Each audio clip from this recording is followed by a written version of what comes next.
Hello, everybody, and welcome back to The Advisor with Stacey Chillemi. Today, I'm very excited because we have our very special guest. She's part of our podcast community. She has her own podcast on our channel, and she is the one, the only Marysol, and she is an author. And not only is she an author, but she is a best-selling author. She's written over 32 romance books, but about healthy romance, which is great, and they are doing fabulous. So she has one right now that's in pre-sale. So I suggest that you Mhm. go over and check it out.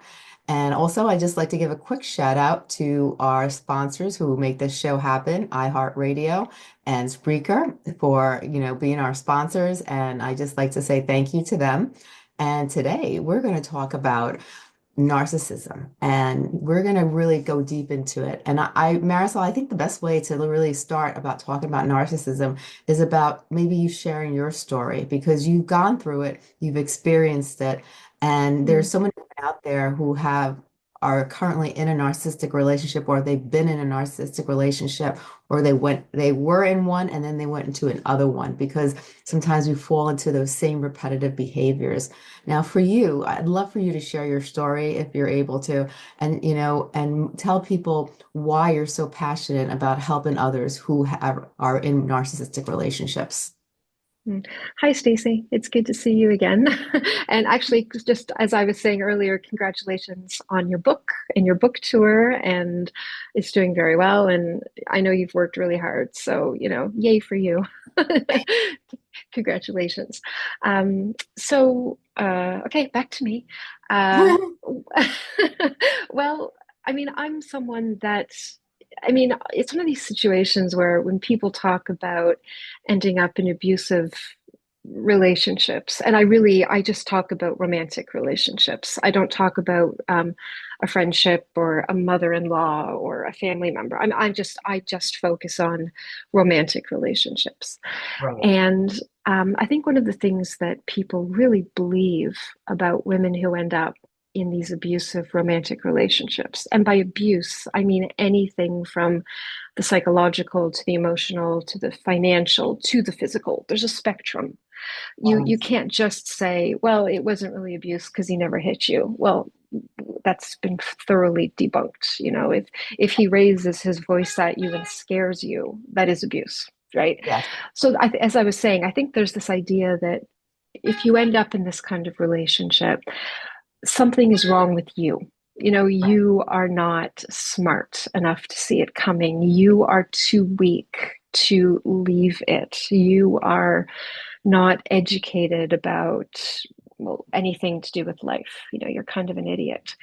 And I never thought that ever about women who ended up in relationships like this, but I also didn't understand how women ended up in relationships like this Right. until it happened to me, until I was in a very, very abusive relationship.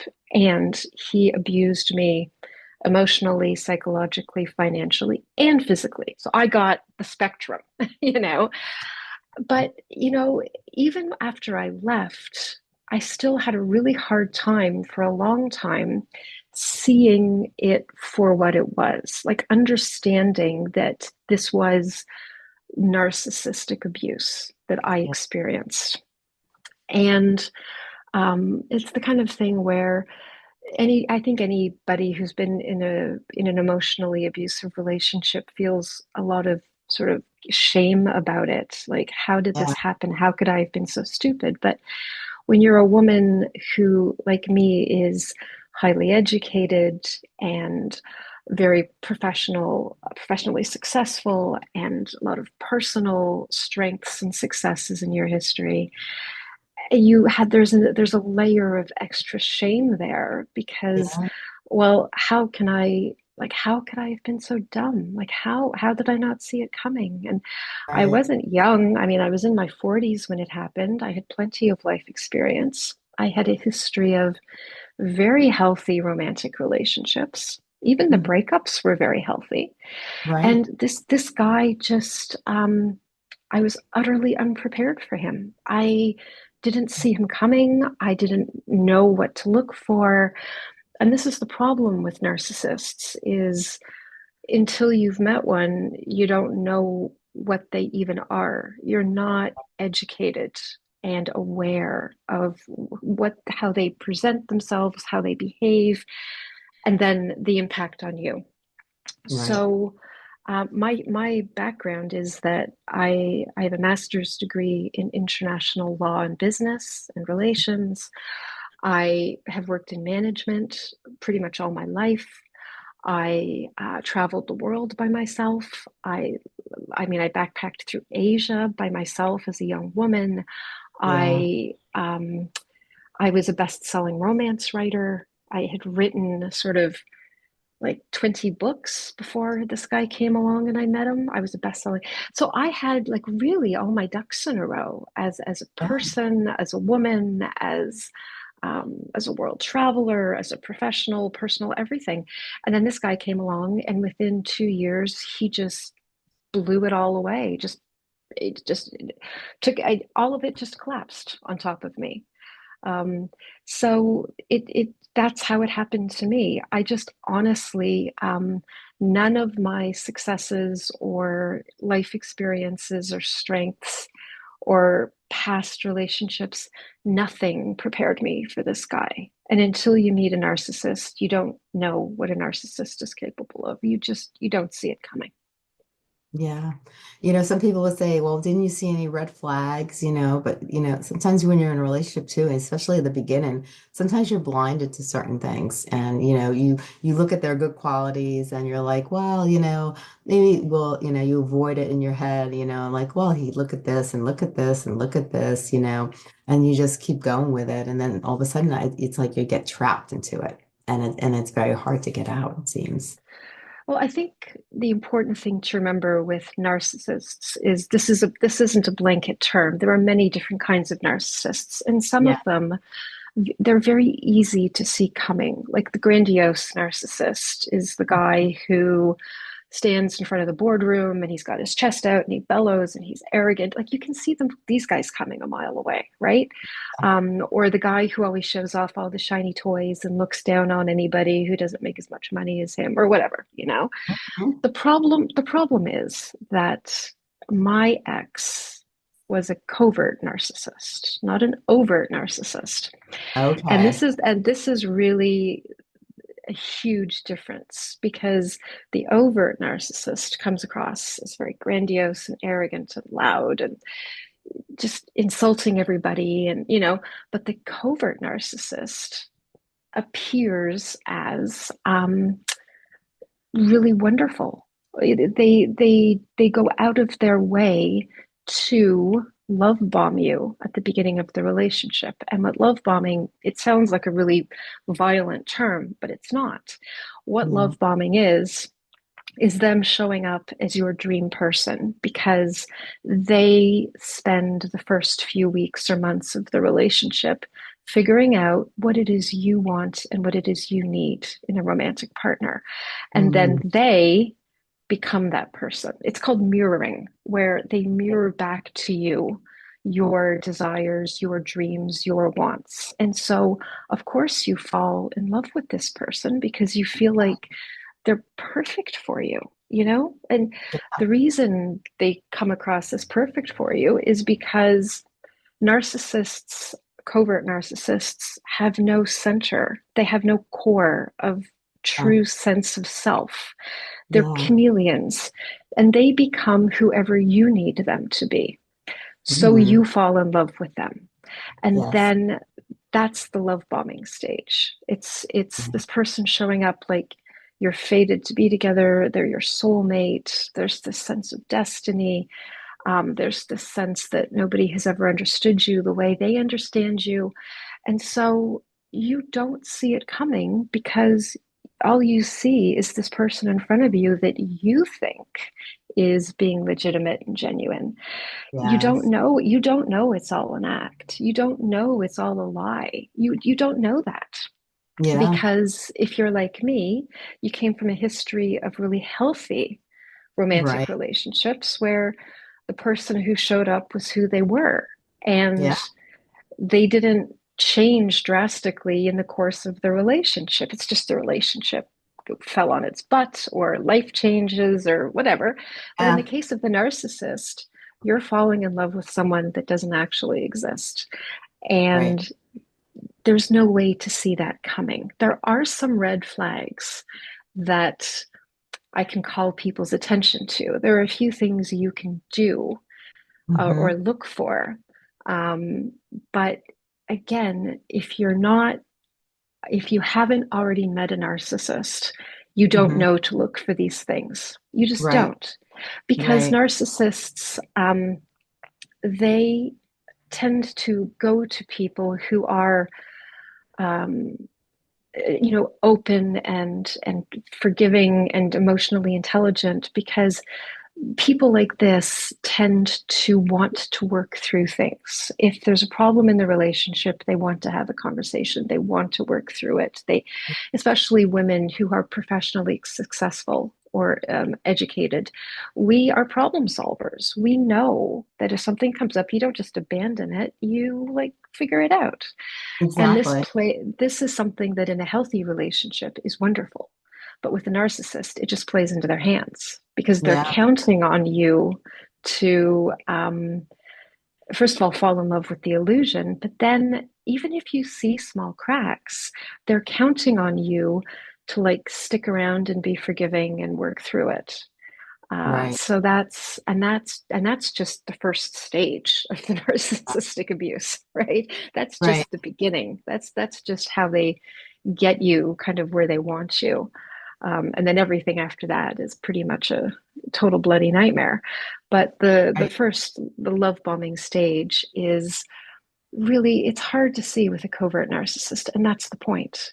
Yes. So when you sort of say, well, how did you not see it? Well, no, you can't see it until the thing is, now I would see it. That's the Yeah. unfortunate thing. Now I know I would Right. see it, but I didn't see it the first time around, and I don't think anybody does, not really. So that's why I think women need to educate themselves, and um, there are some test questions you can kind of ask a person to figure out if maybe they are a toxic personality. But again, if you don't know this, you don't know this. Right. And then someone like me, I found out the hard way. I got a real education in narcissism, and I really wish I didn't have it. I wish I Yeah. hadn't learned what I had to learn. Is there more than, like, so you mentioned two types of narcissists. Are there more than two types that people should look out for that so they're aware? Well, many. I mean, I think Dr. Ramani lists 9 different types of Wow. narcissists. So there's like the overt narcissist, which is the one you can see them coming for a mile. And then there's the covert narcissist. But then there's the malignant narcissist, which tends to be a covert. See, my ex was actually a covert malignant narcissist. You can mix them up a little bit. Oh And a yeah. Yeah. malignant narcissist is just they have a sadistic streak where they really enjoy hurting you. It's not that they're doing it to get power or control. They really get off on it. That's a very those you get the fact that I fell in with a malignant covert narcissist was probably the worst combination, and they do the Yeah. most damage because they don't just mess with your head. You realize that they really enjoyed hurting you. So this person who claimed to love you, that you thought you loved, was just really, really out to destroy you. I mean, malignant narcissists completely go nuclear. They look to utterly destroy their victims.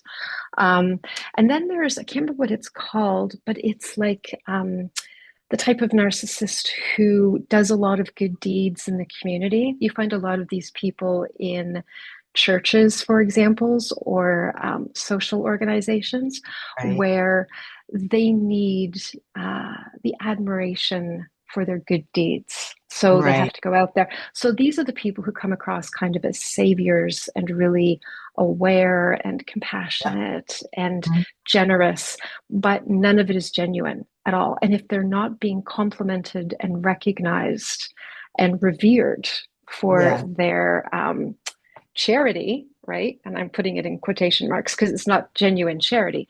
This is Yes. where this is how their ego is fed.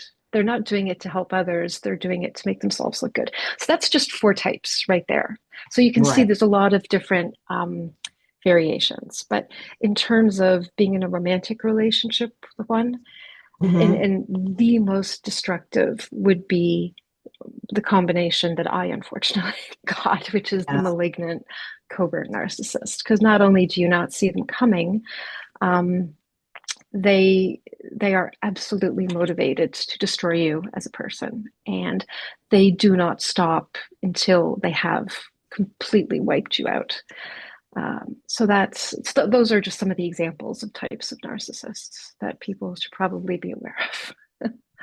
It's horrible, but you were in this relationship for a while, and you were able to actually get out of it. Not everybody's able to get out of it. Some people are afraid to get out of it. Some Mm. people are, they don't know where to go for the help, but you were able to get out of it. How did you, find yourself to get to the point where you were able to leave this narcissistic relationship and move forward?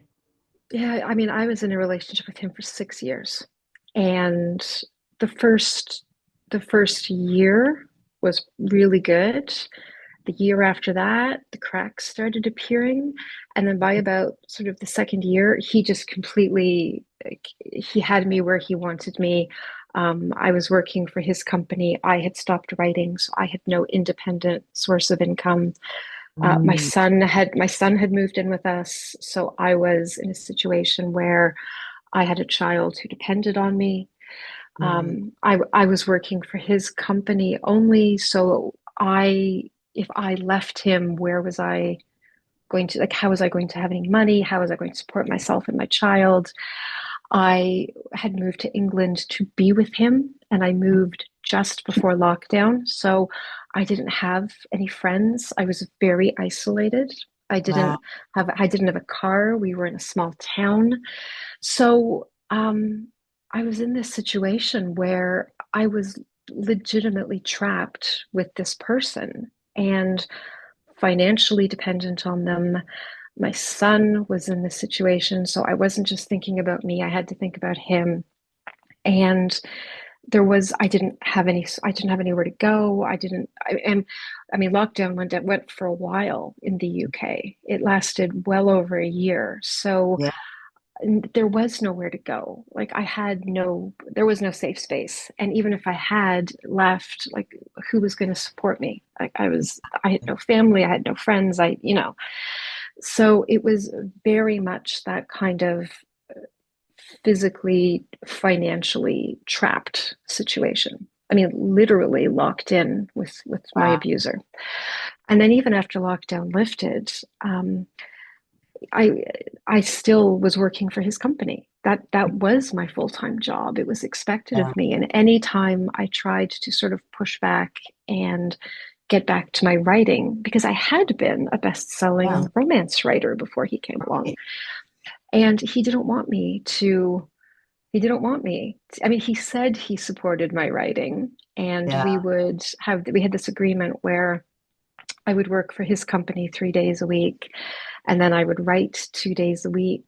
But anytime it was a writing day, he would manufacture some drama or some crisis or start an argument, or he would come home and be disruptive, or the company had some major emergency drama that had to be dealt with immediately. So I didn't even get my 2 writing days a week. He would sabotage Yeah. them because the whole idea that I would have any financial independence at all, you cannot do that with a narcissist. That you have to be completely under their control and their power. You have to be completely reliant on them.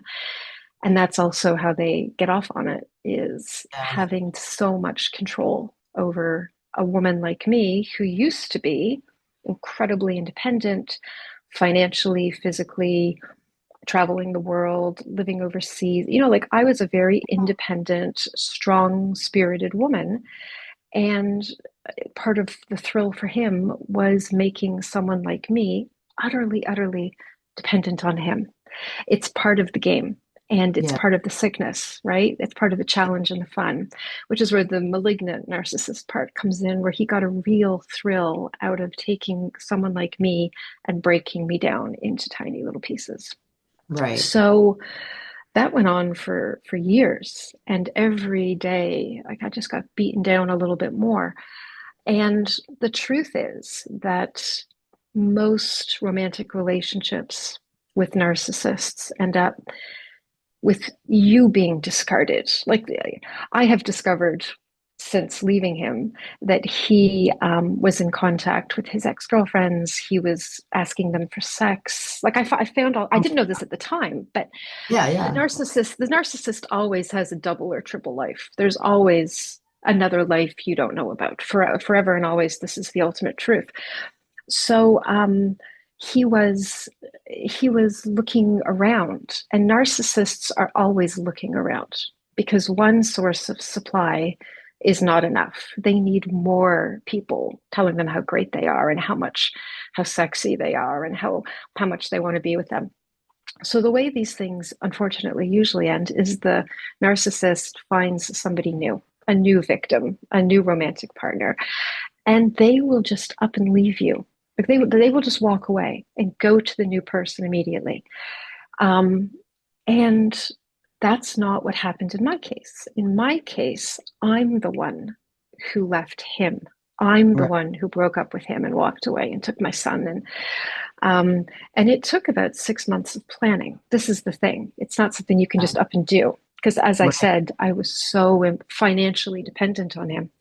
Yes. So I had about a year before I left him, I began to think, like, I began to understand that something was very wrong in this relationship and that it couldn't always be me. Like, there was no Right. way that it was Yeah. always my fault all the time. It just, something in my head just kind of went, whoa, like, Yeah. like, what the hell? And so Exactly. I found myself Googling, like, his behavior, to try to figure. And then I found myself Googling my behavior. And then I was looking to get a therapist because I thought something was so wrong with me that I needed counseling to Yeah. improve the relationship. So when you start to Google your partner's behaviors and patterns Mhm. in your relationships, that's a big red flag Oh, because yes. you're so confused. And what kept coming up and coming up was narcissism. And I'm like, but I thought I was the narcissist. Like I thought I was the one who was the problem in the relationship because, I was behaving so out of character by that point. I was so abused and so confused and so beaten down and so unstable and so just mentally, like I didn't know which way was up ever. Right. So Right. I was convinced I was the problem. So I started thinking, am I the narcissist? But the more I read, the more I realized what I was dealing with. And that Right. was when I thought, I really need to get out of this. So I Hmm. started writing, not romance novels, but I started secretly taking writing assignments on, Yes. like, LinkedIn. There are those writing assignments, and there's Yes. freelance writing, websites. So I just Yes. started, and they all pay in PayPal. So I started writing like that, and just having the money because he would check my bank account as well. Oh, Yeah, wow. like really, yeah, just to make sure. So I just started accumulating money in a PayPal account for 6 months, and when I thought I had enough to move my son and I to the city we live in now, where he goes to college, that's when I basically broke up with him. Wow. And yeah, and then I also managed to find a therapist for a reasonable amount of money who is very narcissistic trauma informed. That's her Mhm. specialty. So Yep. I immediately got myself into therapy. But honestly, I am one of the rare cases where the victim left the abuser. Yeah. Usually, I don't want to give a statistic, but most of the time, like predominantly, the narcissist has a new supply. And when they get sick of you because they've taken everything they can from you, they've sucked you dry, they've beaten you down, mission accomplished, they've got you just like Yeah. reduced to nothing. they move on to a new victim who doesn't know who they are yet. And it starts all over again where they love bomb them and they change for them and they make the new person fall and they're off to the races. And you're left behind literally wondering what happened. Right. So, um, unfortunately, that's if your listeners have been in this type of relationship, I would say the majority of the listeners who have been in this relationship were the ones who were discarded. They did not do the discard. Yeah. And it in both cases it's totally devastating, not because the relationship's over, but because of all the stuff you find out after the relationship is over. Like I said to you, before we were talking, I told you I'm a year and a half out and I'm still finding out things that he lied to me about, or I'm still finding out things that he did that I didn't know about, or I'm still remembering a conversation and thinking, holy, yeah, like I forgot about that, you know? So Yeah. it is a long healing process Oh, afterwards, whether, yeah. whether you leave or you're left, either way. When you're dealing with a narcissist, there is some serious, serious damage in the wake of their departure, whichever way they leave. Are there some things that you've done that have helped you in the healing process that you could maybe suggest to people who are kind of caught up in the situation where either they just left the relationship and they feel very hurt and they're in pain, or Mm-hmm. they're getting ready to, or they're at that point, Mm-hmm. what some of the things that you did to help heal yourself? You're still in the healing process, but Yeah. what have you done to get yourself to this point right now where you're actually strong enough to help others and you've gotten to that point where you're coping with it, and now Mm-hmm. you're at the next step where you're actually taking your knowledge and your experiences and helping others? Mm. Well, I mean, the one thing that everybody will say is go completely no contact with the narcissist. Like, don't look at their social media. Don't like just pretend they don't exist. Pretend they've fallen off the planet. Right. And I think for a lot of women, that is not an option. If you have children with your narcissistic ex, you're going to have to figure out a way to deal with them, and that's the reality. You cannot go completely no, unless you just want to just have the lawyers talk to each other, but that gets crazy expensive crazy fast. Oh, Most people yeah. cannot afford to have their attorney talking to their ex's attorney 4 times a week. You know what I mean? It's just not Oh, yeah. real. No. So in some cases that advice is so stupid because it's just not, you just can't, right? Yeah. But for even someone like me, I didn't have children with him. He's not the father of my son, but I didn't want to go completely no contact in terms because I had so many questions and I had so many suspicions and I had so many, you go through the entire relationship feeling crazy and Yeah. they're convincing you that what you think is going on is not going on, or what you think they said or did, they didn't actually do it. And you spend the entire relationship sure that you're losing your mind. Like you feel like a Right. lunatic all the time. And Hmm. you are actually crazy because you're under so much stress. There is actually brain damage from that Yeah. level of prolonged abuse and stress. And when you Hmm. get out of it and you sort of start to think straight again, Yeah. um, suddenly you just sort of you need the confirmation that you're not crazy, that you didn't Yes. imagine all this stuff. So I personally had to go sort of full Sherlock Holmes, Mhm. or Miss Marple. And I Yeah. had to, for my own sanity, I had to do a deep dive into a lot of stuff to do with Right. him. Because I needed to just confirm to myself, I needed to be able to say to myself, I'm not crazy. I didn't imagine it. I wasn't wrong. I wasn't Yeah. too sensitive. I wasn't losing my mind. I didn't need therapy because, like I was right. And Yes. so one of the things I would say to anybody kind of in that tailspin time. People telling you, just move on, just block him, just forget about it. I don't necessarily go along with that advice because I needed Yeah. to confirm some things. And I think there's a point where you can go too far. You can get obsessed with Mhm. trying to recreate. You start to get like you're a conspiracy theorist. I'm going to find out the connections, and I'm going to. But at some Yeah. point, you kind of have to say, I know enough. I know enough. I know there's more that I have not yet discovered. I know Right. there's stuff that I will never know. I know Hmm. there's more to, I know there are more lies to uncover. I know, whatever. But I Yes. know I have found enough to convince me that I was not crazy and I was not wrong. And that's Yes. all I need to know. So if you can get yourself to the point where you can say, I know there's more. I know I'm never going to know everything.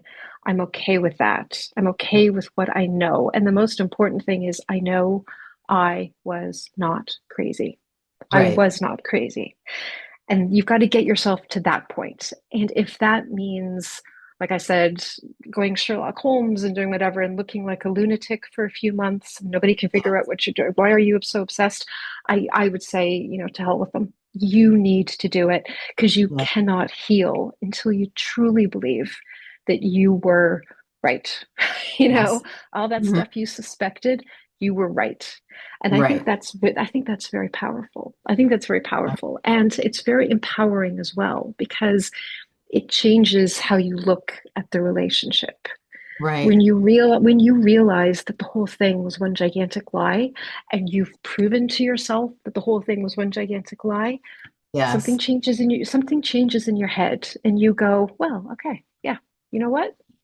I got this now. Now I can start to heal properly because now I know I was not the problem. Whatever Right. he told me, I was not the problem here. Exactly. Mm. Exactly. And you've created a course to help people. Can you tell us a Uh, little about that course? I'm really excited about it. okay. Well, it's something that I created with my therapist, who, like I said earlier, is she's a woman who specialized in narcissistic abuse recovery and trauma and survival. And I started talking to her about this course because I when I went looking for help, online or whatever, I didn't find a whole lot aimed at really high achieving women who had Yeah. fallen into these relationships. And Right. like I said at the beginning, anybody who's been in an abusive relationship walks away with shame and a feeling of, well, how stupid am I? But like I said, high Yeah. achieving women have an extra layer of, I really didn't see that coming. Yeah. And there's this, sort of hesitancy to talk about what happened to us because, well, we really should know better. So Right. I created a 90-day program, and it's called "It Happens to the Best of Us." because it does happen to the best of us, It really and does. yeah, it does, and it's broken into 5 segments, and each segment or phase of the course over the 90 days focuses on a different stage of the narcissistic abuse cycle. And Hmm. when I was thinking about how to organize the information, because it's a lot of information, Yeah. I decided that I would use Greek goddesses and women of mythology Hmm. because I've always loved mythology. I've always loved it. It's one of my passions. Hmm. Um, and also, a lot of these women were very strong women, Yes. but very misunderstood in the original telling of the myths. They were Yes. either completely overlooked, or they were dismissed, or they were misunderstood, or belittled. And over the past 5 years, there's been a lot of reimagining of Greek mythology, but told from the woman's perspective. She's the heroine of the story. So, Yeah. you get a lot of really amazing female writers who are writing. I mean, I don't know how many books on my bookshelf here, like retelling of Medusa, retelling of Yeah. Ariadne, retelling of Pandora, And so I thought, I'm going to use these women to represent the different parts of the narcissistic abuse cycle. So, for example, the first stage of the abuse cycle is obviously at the beginning. And this is where we talk about things like love bombing. But Yes. but it's such, like I said, it's a huge lie. So Mhm. one of the goddesses that I have chosen to represent this first stage of the abuse cycle is Apate, or Mhm. her Roman name is Fraus, which is, Right. this is where the word fraud comes from, is actually from this Oh, goddess's name. Yeah. So she is the goddess of fraud, illusions, mist, lies, deception. So the Apate Fraus part of the course is just talking about all of the ways how in the beginning you are lied to and betrayed. And we talk about the persona, and we talk about the mirroring. So it's taking a lot of information and kind of yeah. putting it into um, a goddess, which she represents. And Yeah. then there are other goddesses in the beginning as well. And every single goddess represents a behavior or a pattern of narcissistic abuse. Like, for example, in the second stage, which is sort of as things progress, um, and you start to become devalued by the narcissist.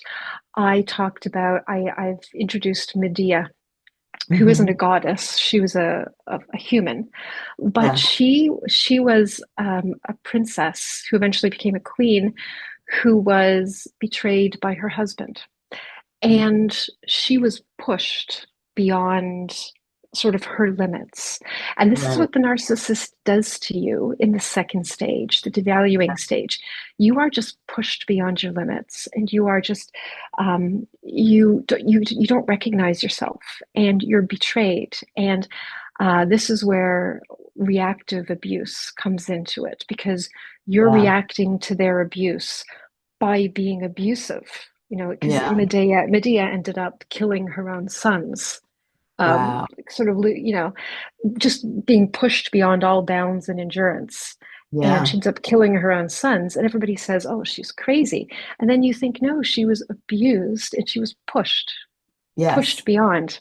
So I'm not saying that narcissistic victims of narcissistic abuse kill people, but what I'm Yeah. saying Yeah. is she represents how a narcissist will twist us into something that we're not. We Yeah. become somebody we don't recognize.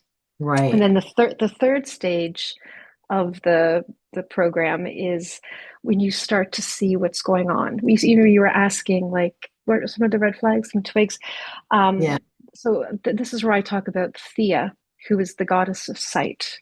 And this is all these are some of the things that you start to twig. You start to Google, am I a narcissist?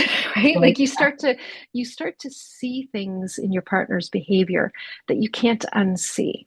And so this Yeah. is where the third stage is the start to see stage. Right. And then there's part of the third stage is either you leave or you're discarded. Because once the Right. narcissist knows, they're out of there, right? Yeah. So part of Mhm. part of the third stage is also the ending of the relationship. So the fourth stage that I talk about is the aftermath. Right. And this is just the messiest time of the entire process. Yeah. And because you're angry and you're confused and you're betrayed, and you still want them back, but you don't want them back. Like, it's just Right. a mess. Yeah. So Yeah. the woman that I have represent this stage is Cassandra, who again wasn't a goddess, but a mortal woman. But she was cursed with the ability to see the future. Yet the Mhm. curse is that nobody believed a word she said. So she could see everything coming. She could see the whole picture of the world. She could see the future. And she would tell people. And the curse was from the gods that nobody would listen to her and nobody would believe her. And this is a big part of the aftermath is you start to tell people what you have been through and what has happened and how they treated you and what they did. And they don't believe you. They just Yeah. don't believe you. And the more you get clarity on how badly you were abused, the more urgent it becomes to speak. Yeah. And the more it hurts when people don't believe you. So Right. The Cassandra sort of part of stage 4, Yes. is where we talk about that aspect of the aftermath. And then the fifth part, of course, is just a new beginning. And Hmm. this is Eos or Aurora, and she's the goddess of the dawn. And this is just new beginnings, new possibilities, healing, looking to the future for the first time, Hmm. really rebuilding your life, really believing in you can start again, you're strong Yeah. enough to start again, you're worthy of starting again. And so those are the 5 stages. And I've Yeah. just given you sort of one example of the Yeah. goddess or the mythical woman. But within each stage, there's at least 7 goddesses or women who Right. represent different parts of each stage. So each of the 5 stages is broken into almost modules, which Mm. are focused on the behavior and the patterns and the red flags and calling the abuse what it is. And Yeah. um, so it really is a course. It's a 90-day course, beginning to end, about what happened to you, you know, Yeah. and teaching you um, to see it for what it was, and Mm. also sort of educating you so you don't get into it again. Yeah. Because I think that what happens to a lot of women who leave narcissistic relationships, if they get discarded, they jump in right into a new relationship because, their ex is in a brand new relationship, right? Yes. Because, they probably were in that relationship while they were with you, but, Yeah. so Hmm. you're thinking, well, God, clearly he's not the problem here because he's already got somebody amazing and he's treating her so well and they look so happy. And you're lonely and you're depressed and you're devastated. So you jump into a new relationship. But Right. the type of guy who might enjoy that type of thing might not be the best person for you. Like people Yes. who want a really damaged person generally aren't great people to be partners with. So you Yes. can go from one really abusive narcissistic relationship into another unhealthy relationship because you're not healthy. Yes. So I think it's possible to, yeah, you don't necessarily move from narcissist to narcissist, although I've heard of that happening. Some of the women I've Yeah. spoken to are like, why do I keep meeting these guys? And I'm like, well, if you take my course, I can tell you, you know. Yeah. Um, but when you're that broken by somebody who said they loved you, that you thought you loved, you are very vulnerable to another unhealthy dynamic. So the Exactly. purpose of the purpose of this course is to show women the red flags. Hmm. So women who are in relationships and they feel like something is off, Yeah. there's a whole section about in the beginning. These are some things to look for. But it's for women who think they might be in a narcissistic relationship and they just Yeah. really don't know. So if I Hmm. break it down beginning to end and I talk about the different behaviors and patterns organized by goddesses, they can say, you know what, that is actually my relationship. This is what I'm in right now. And it also shows them the ways to get out of it. And Right. then it's also for women like me who are out of these narcissistic relationships, but Yeah. just need to get some perspective on what on earth happened. And Yes. this is the thing about narcissistic romantic relationships is they all follow the same patterns. It's like these guys are given a step-by-step playbook. And Right. when I talk to women who say, this happened. And I go, yeah, that happened to me too. And they're like, I thought I was the only one. And it's like, no, these guys are actually pathological. They are legitimately ill and they all behave the same way. Right. So the purpose of my course is to just break down into a really organized, manageable way all of these behaviors and all of these patterns and all of this drama and all of these pathologies, and I've broken them down in a really organized way that is easy to understand and relate to. And it shows you beginning to end the Yeah. cycle of the abuse. And I'm really proud of it because I think it is something that the way I've organized it by the goddesses, I think is just really, it's unique. I don't think it's been done like this before. And I think it's really helpful because it is showing women by using other women to represent things. And it's just something that I'm hoping that will be picked up by organizations and women's groups who want to talk to women and say, okay, you're out of the relationship, but you're still reeling. Here's something we can do over 90 days. And you can Yes. learn beginning to end sort of what happened to you. And you can go forward in the world a lot more informed and a lot smarter and knowing what to look for. So this does not happen to you again in the future. I love the way you've set this up. This is Oh, amazing. thank you. Thank Really. you. Where can people find this? Where can they sign up for this course? The right now I'm doing on okay, now I'm gonna say April. Hang on one second. I've forgotten the date. Can you believe No. that? April 5th. On April 5th, which is Saturday, I'm doing sort of my first session. And I Hmm. already have 4 women signed up for it. And if Excellent. anybody would like to, actually, but when is this podcast coming out? Is it coming out before the 4th of Oh, April? yeah. 2 days we'll Okay. have it out live. Okay, great. So then if anybody wants to join the session, what they should do is go to my Instagram page, which I'm sure you'll link to, right? Hmm. And they can find it in my Instagram, and there are ways to contact me through there. And then the best thing for us to do is for us to get on a one-on-one call for half an hour, just so I can sort of get some sense of why do you think you need this course? What are you looking for it? I mean, are you in the relationship? Are you out of? Are you dating somebody who's throwing up some weird red flags? Like, kind of, where are you? Right.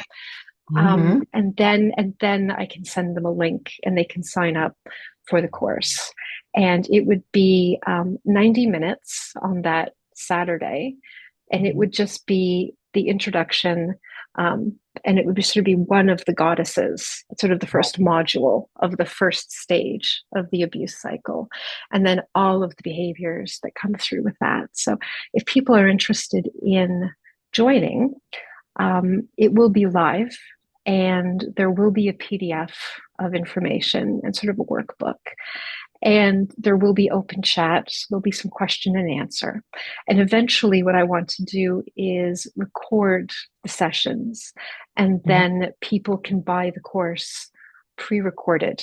But there will always be, over the 90 days, 9 one-on-one calls with me, with each person who's joined the course. Mhm. So that's part of the course. It's not just getting on Zoom and being given information in a PDF. It's also one-on-one calls with me about extra support, or if there's something that because every case follows a textbook, but Yeah. every case is also unique. So it's Yes. it's additional support over the 90 days as well. So it's yeah, it's a full course with virtual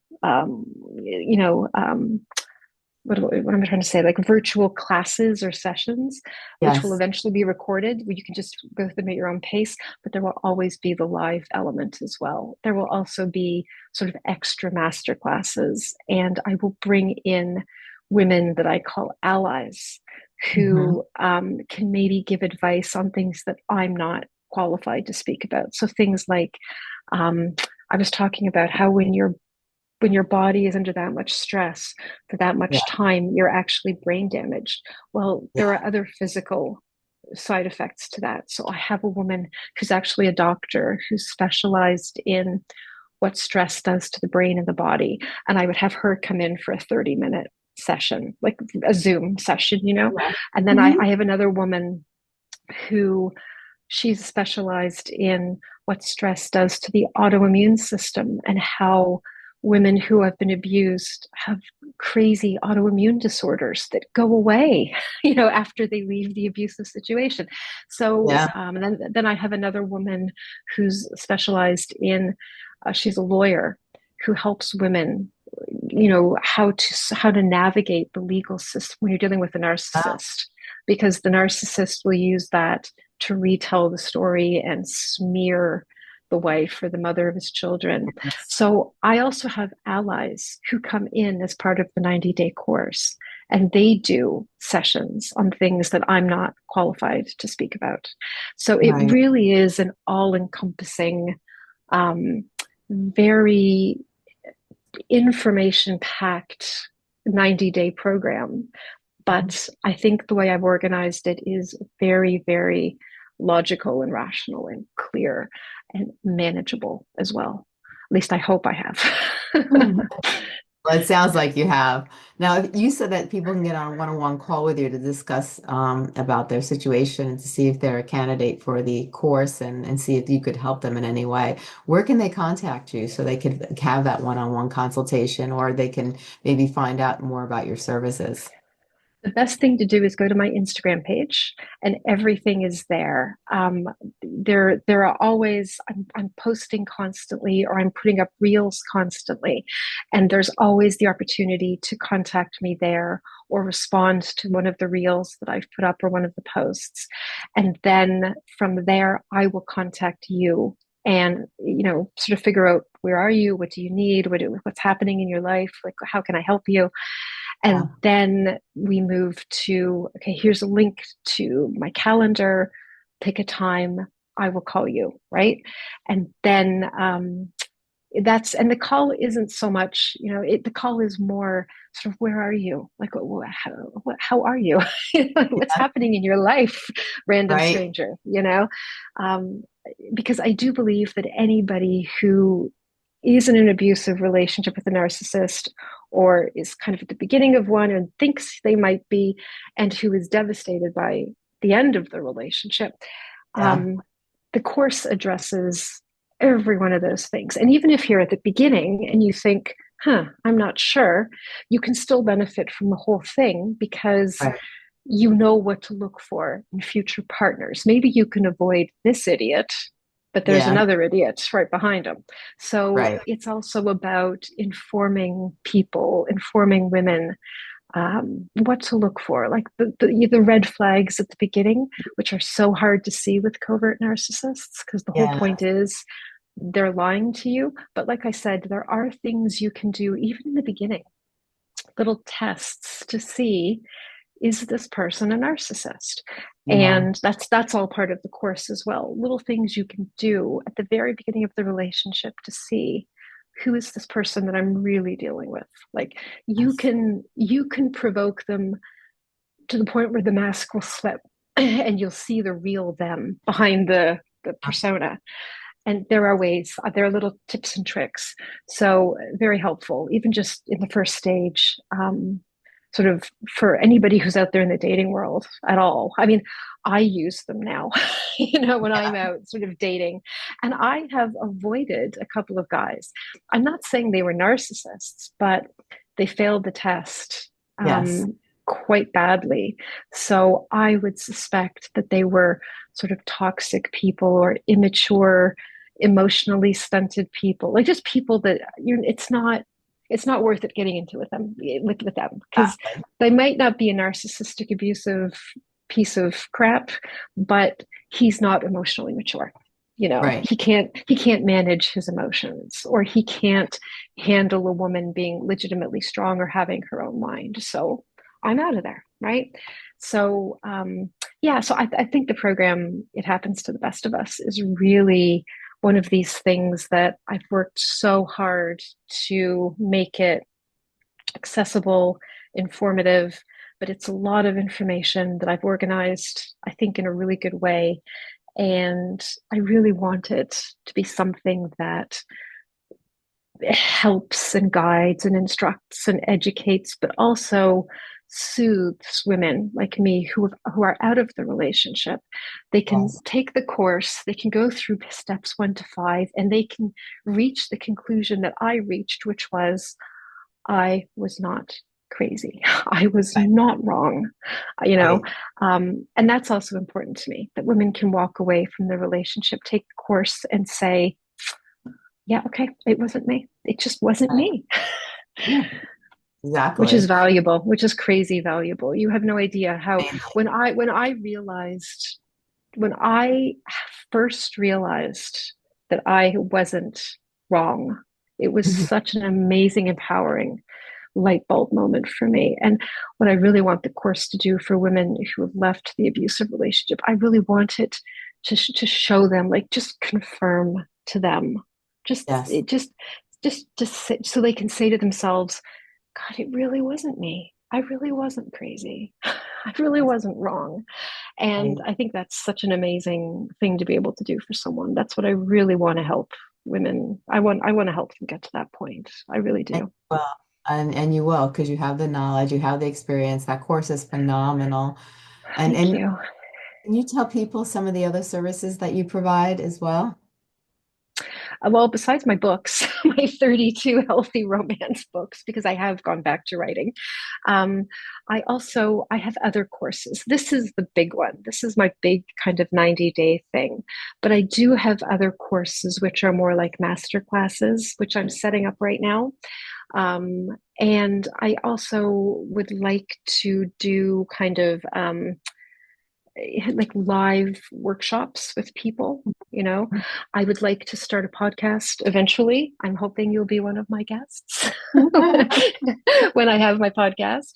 And Mhm. I would also, my really big dream actually is to start a retreat, like a 2 or 3 day retreat, Yes. um, basically going through the 5 steps, but in a lot more detail and with live experts there and the chance to do one-on-one stuff. And so it's something that I'm just at the beginning of, because I'm just doing my first session next month. Like, Right. I'm just starting it, but I have so many parts of it to pay. If you don't want to do the 90-day program, or you can't afford the 90-day program, well, Yeah. there are other things you can do as well that don't cost nearly as much, but are a lot more focused. I was thinking about doing master classes with a really narrow focus, like a single topic, something like how a narcissist uses the car as a method of abuse and control, which is it's one of those huge topics, Yes. um, all in itself. It's part of my 90-day course, that aspect of the control and the power and the abuse and the fear. But I would also do master classes about just individual topics like that, where we could talk for an hour about something really narrow and specific. Yes. Um, so yeah, so that's kind of how it's looking right now, Stacey. But the big thing that I'm really starting with is the 90-day program. It's the big one because it's the most all encompassing. It's the overview of everything, A to Z, beginning to end. And where can people find your books? On Amazon. The best place to find my books is on my website, which is marysoljames.com. If you go to my book series there's a drop down menu. All 6 of my series are there. And then the book, if you click on the book cover, it will take you to it on Amazon. And I've got it set up for Amazon US, UK, and I think Canada. Okay. My print books are coming, and I'm in the middle of switching all my books over to audio as well. So I'll have all my Wonderful. books in print and audio, hopefully by the summer. But it's a huge. Wonderful. I'm kind of doing a lot right now. Yeah. I'm writing my 33rd book right now. My 32nd book is on pre-order right now on Amazon. So I feel like I kind of have a lot going on.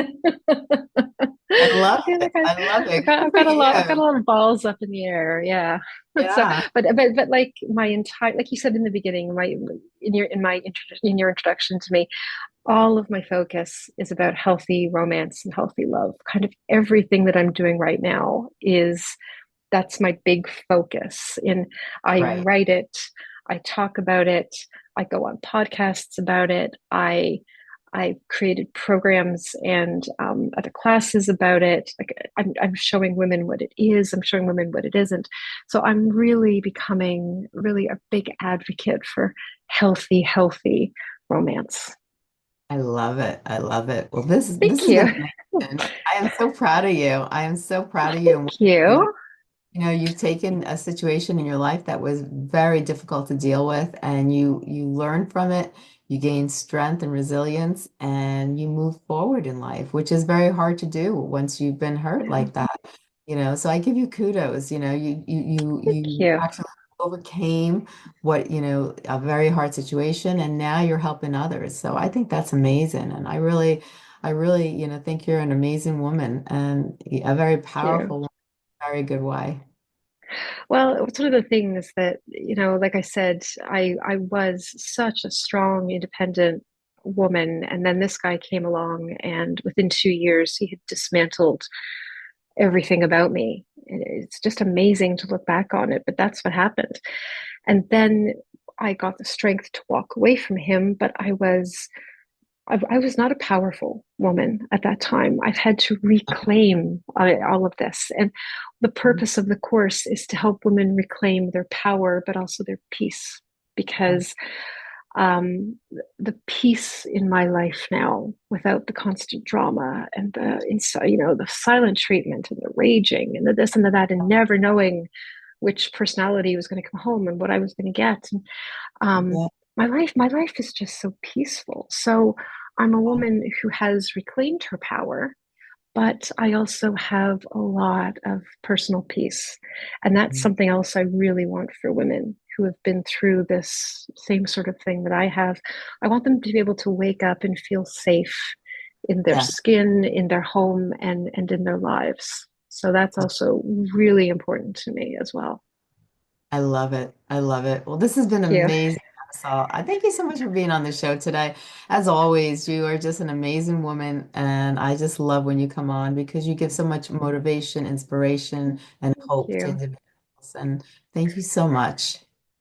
Thank you, Stacey. You know what? I love talking to you because I think you're pretty incredible, actually, as a woman and as a writer and as a podcast host and somebody who goes on the news and talks about epilepsy and just things we can do to our bodies to make ourselves healthier mentally and physically. I mean, I think you're great. So we're kind of a mutual fan club, you and I think. Oh, thank you so much. You're so sweet. I'm definitely one of your top fans for sure. 100%. Thank you, Stacey. You're so welcome. You have a great day. You too. Bye. Bye bye.